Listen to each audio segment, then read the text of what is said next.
I found that I tried to be more different so that it would take away from my already differentness. I didn't want to be known as different for being a different race. I want to be known to be different for my different interests. From doing that though, it's actually helped me a lot now because I don't care what people think anymore, and it helped me back then too because I was like, oh, I don't care, they're going to find something wrong about me anyway, so I'm just going to do what I like. I was like, you know what, I actually like being unique, so I'm going to just embrace my uniqueness now. So.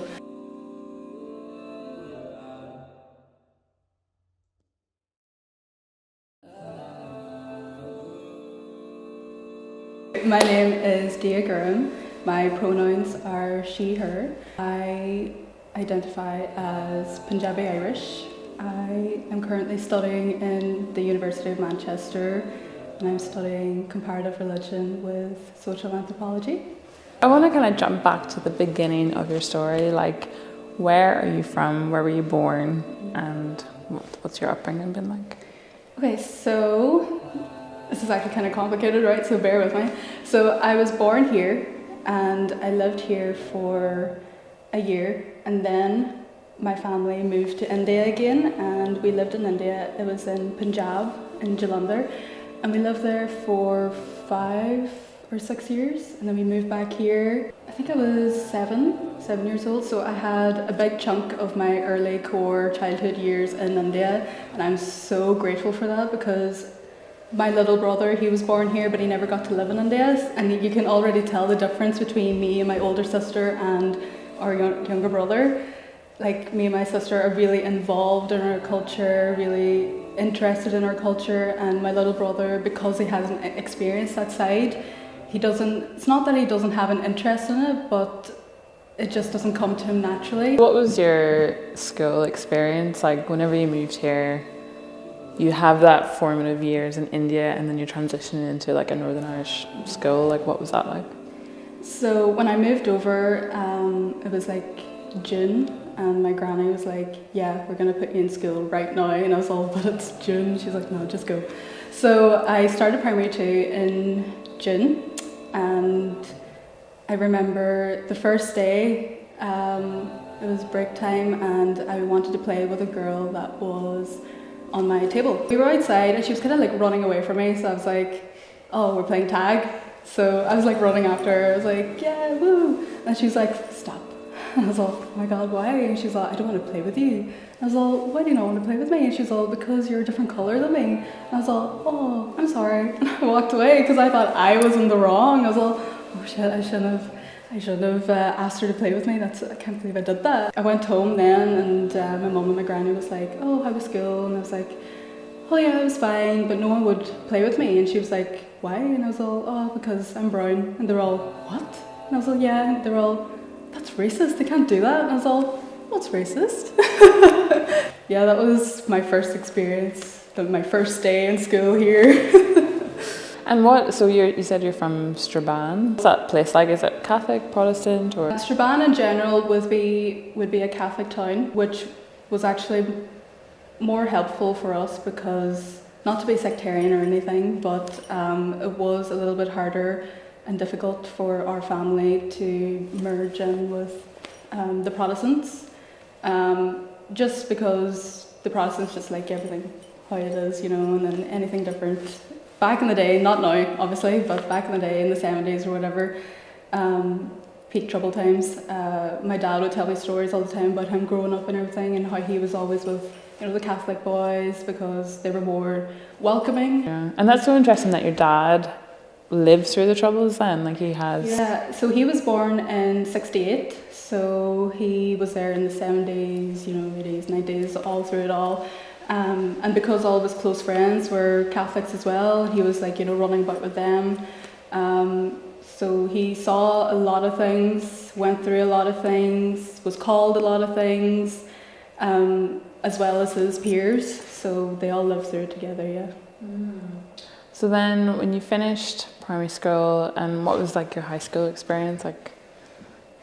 So I went to a school called Strabane Academy first, in first year, and that was we call that a Protestant school, but it was actually like a mixed school, but it was more Protestants that went to that school. And then I moved to Holy Cross, which was a Catholic school. Because I moved in second year, a lot of people thought that I moved freshly from India for a very, very long time. And I was like, how did you not know that I was from here? And they were all, actually, you know what, now that I think about it, your mum has been to our primary school a couple of times, because Mummy, she was really involved with SECAN, that's Strabane Ethnic Minority Association.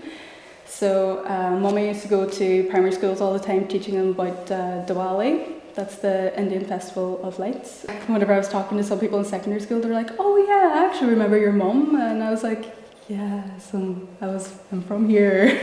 I'm really, really paranoid about my accent because a lot of people commented on it. So even though I was born here, obviously I lived in India for all those years, came back here, so I had like an American kind of twang to my accent. So they used to always be like, why are you speaking American? And I was like, I'm sorry that I lived in two countries. Secondary school experience was a little bit, it was up and down, because being in a girlfriend group as well, who were all white, they had, you know, white girl problems, you know, they never really, I really couldn't relate to their problems and they couldn't relate to my problems, so I had no one to talk to about my problems. Like, for example, like body hair, you know, brown girls have a lot of body hair, they don't, and every time I talk about it, I'm like, oh, I hate my body hair, and they're like, Diya, you know what, if I could be your colour, I would take the body hair.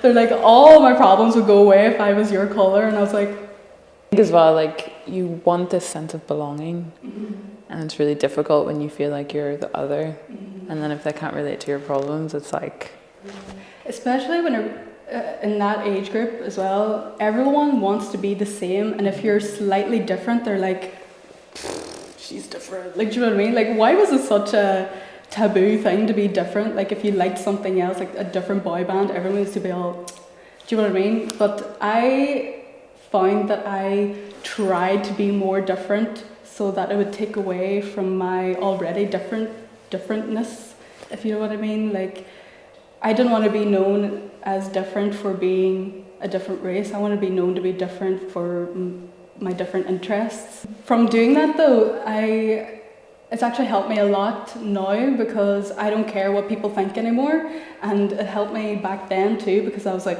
oh, I don't care, they're going to find something wrong about me anyway, so I'm just going to do what I like. I was like, you know what, I actually like being unique, so I'm going to just embrace my uniqueness now. So how do you manage your identity, like when someone asks you where you're from? So again, I hate whenever people ask me that question, because I have to explain to them, like, yeah, I was born here, but I lived in India for a while too. Sometimes I feel obligated to tell them that my grandparents moved here, because I don't want them to think that I'm a first generation immigrant. Not that there's anything wrong with first generational immigrants, but there's a lot of like stigma and negative stereotypes portrayed around first generation immigrants. I feel a lot of paranoia even like walking down the street by myself, because obviously the people don't think this, but I feel like they do. It's like an anxiety thing, but any person that I would pass, I'm like, are they thinking that I don't speak English? Are they thinking that I you know, was a child bride? I don't know why I think these things. Like, obviously these people don't think that, but it's just what I think they think sometimes. But it comes from somewhere. Yeah. I feel exactly the same. I think it's maybe the media of how people of colour are portrayed, and we internalise the messaging, and like I feel exactly the same in terms of the stereotypes. Because what we see from the media, because it's always portrayed in the media how the immigrants are coming in, and especially with the whole refugee crisis that was happening, and everyone was like, no, get them out. And I was like, whoa, so hostile. But like, that's why I feel so obligated to tell people about my grandfather, because he came over here whenever he was 19 in England, and then whenever he got married here, he supplied a lot of jobs for people instead of taking jobs as people think. By the 90s, he had 11 businesses opened. That's so cool. I think like Because I feel like I'm even being educated. Like I just assume that there's like no diversity in Northern Ireland, and then hearing that there's generations, and like the fact that your grandfather has created jobs for other people, and it's like, why is there a continuation of stereotypes when like, and I think that's a problem with media, is that we're portrayed in one way, so therefore if you've never met a person of colour, your assumption is that that's the stereotype. But I think that's the problem in the first place, though, is that there's an expectation of that we need to speak on behalf of the entire community. Yeah. And so like that's why I'm really curious about identity and labels, and like, so we're both people of colour, and then within that there's their own fragment of what that means. So like people expect you to speak on behalf of all Punjabi Indians. People expect me to just, you know, and there is that fear of like, my experience is so different from another mixed race person's experience because I didn't grow up here, and it's like there's that pressure to have to get it right. It has to be fully formed. It has to be super political and correct, and it's just like there's no room for exploration because you're still figuring it out. They all think that ethnic groups in general are like similar, and this generalization of all ethnic groups and like people of colour is kind of annoying too, because they're just grouping us all together as other. Like it's always white people and other. Labels, I hate labels, but I hate the label people of colour because it generalises us again. It takes away our own cultural identity as well, because every single group has such a rich background that's so different from others. Like whenever people say Indian, you have to specify what Indian. Like that's why I say Punjabi-Irish, because then you know what my culture is.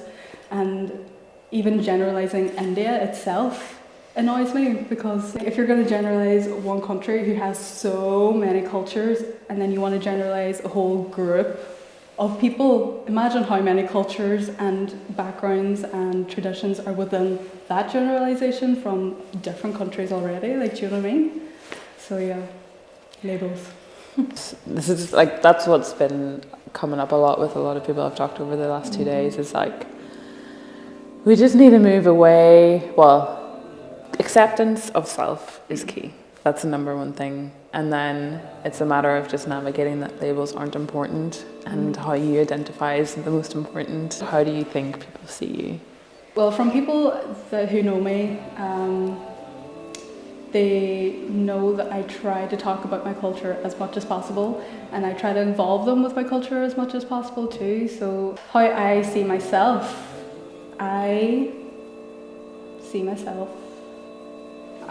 don't know, I just see myself as Diya. Like I love bringing little things from my culture into my everyday life, like for example my jewellery and some clothes that I wear. I just like mixing, like fusing the two cultures together. I love that. And I also love how the two flags, like the Irish flag and the Indian flag, are so similar, like the tricolour, green, white and gold. So I'm always like, yeah, we were meant to be these two cultures. So that's how I see myself. I just see myself as a fusion of two that just creates Diya. So that's who I am.